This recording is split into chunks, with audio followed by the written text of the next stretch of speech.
आषाढी एकादशी निमित्त कोल्हापूर शहर आणि परिसरातील विविध विठ्ठल मंदिरात आज विठ्ठल रुक्मिणीची विधिवत पूजा बांधण्यात आली होती।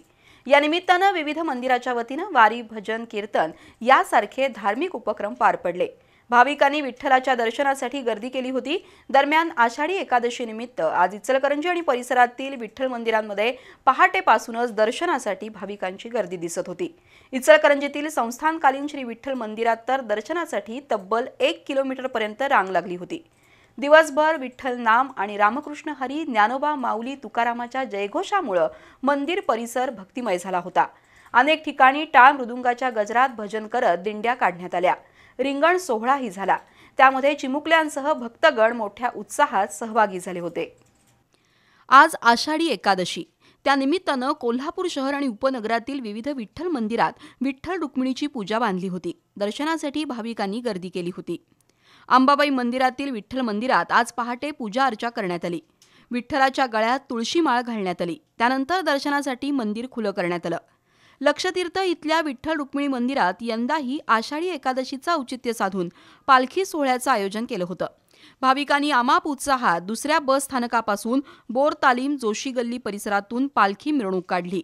डोक्यावर तुळस, हाती टाळ आणि विठ्ठल नामाचा गजर करत ही वारी लक्षतीर्थ वसाहत परिसरात पार पडली। यानिमित्त भाविकांनी वारीचा आनंद घेतला।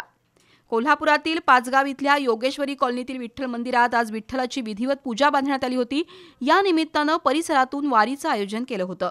भिवराज साखरे, जयसिंग चौगुले, रमेश पाटील, सागर भोसले, अरुण कासार, अजित साठे, बालाजी मिसाळ, बाळ खैरे यांच्या पुढाकारातून प्रसादाचं वाटप झालं। तसंच सायंकाळी भजन कीर्तन पार पडलं।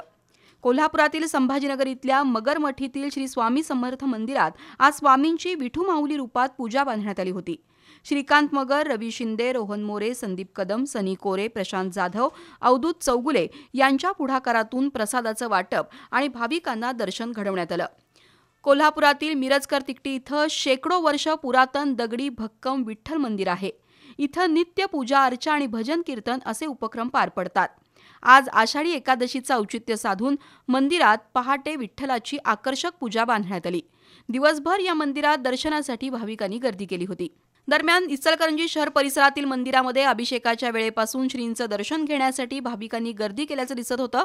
मंदिरातही काकड आरती, पंचामृत अभिषेक आणि महापूजेनंतर मंदिर भाविकांसाठी खुलं करण्यात आलं। गाव भागातील संस्थानकालीन विठ्ठल मंदिरातून पंचगंगा नदीकडे पालखी आणि दिंडी सोहळा निघाला। नदीत स्नान करून पालखी मिरवणूक पुन्हा मंदिरात आल्यावर आरती झाली। या मंदिरात आजपासून विठ्ठल उत्सवास प्रारंभ झाला। 9 दिवस प्रवचन, भजन, कीर्तन यासह विविध धार्मिक कार्यक्रम होणार आहेत। याचप्रमाणे थोरात चौक आणि जवाहरनगरमधील विठ्ठल रुक्मिणी मंदिर, आमराई मार्गावरील माऊली मंदिरातही दिवसभर भाविकांची दर्शनासाठी गर्दी होती। अनेक मंदिरांची आकर्षक सजावट करण्यात आली होती। सकाळपासून विविध भजनी मंडळांचा पारंपरिक वाद्यांचा गजर, भजन, कीर्तनामुळे वातावरण भक्तिमय झालं होतं। भागाभागातून पारंपरिक वारकरी वेशभूषा आणि विठ्ठल नामाचा गजर करत चिमुकल्यांनीही दिंड्या काढून नागरिकांना विठू माऊलीचं दर्शन घडवलं। पंचक्रोशीत अनेक ठिकाणी भगव्या पताका, टाळ मृदुंगाच्या गजरात वारकरी वेशातील भाविकांनी विठ्ठल नामाचा गजर करत दिंड्या काढल्या। कोल्हापुरातील दादासाहेब मगदूम हायस्कूल, दादासाहेब मगदूम प्राथमिक शाळा आणि कांचनताई कापसे बालमंदिर यांच्या वतीनं आषाढी एकादशीनिमित्त रिंगण सोहळा उत्साहात संपन्न झाला। यापूर्वी संत ज्ञानेश्वर आणि तुकाराम यांच्या दिंडीची भेट झाली। दिंडीमध्ये विठ्ठल रुक्मिणीच्या पालखीचं पूजन स्नेहलता कापसे यांच्या हस्ते झालं। यावेळी दिंडीमध्ये अनेक विद्यार्थ्यांनी संत ज्ञानेश्वर, संत तुकाराम, नारद मुनी, जनाबाई, मुक्ताबाई, छत्रपती शिवाजी महाराज आणि वारकरी अशा वेगवेगळ्या संत वेशभूषा परिधान केल्या होत्या। ही दिंडी राष्ट्रीय ऐक्याची प्रतीक होती। दिंडी महावीर कॉलेज इथून मार्गस्थ होऊन ती जिल्हाधिकारी कार्यालयापासून परत आली। यानंतर शाळेच्या क्रीडांगणावर रिंगण सोहळा संपन्न झाला। यामध्ये सर्वप्रथम अश्वरिंगण पूर्ण करण्यात आलं। वारकरी विद्यार्थी, विद्यार्थिनी, पालक, प्रमुख पाहुणे आणि शिक्षक, शिक्षकेतर कर्मचाऱ्यांनी रिंगण पूर्ण केलं। या प्रसंगी अभंग स्पर्धेतील विजेत्या स्पर्धकांना मान्यवरांच्या हस्ते पारितोषिकं प्रदान करण्यात आली। सोहळ्याचं संयोजन मुख्याध्यापक बसवराज वस्त्रत, दत्ता पालकर, प्रभारी मुख्याध्यापिका संयोगिता टिपुगडे आणि अर्चना पाटील यांनी केलं।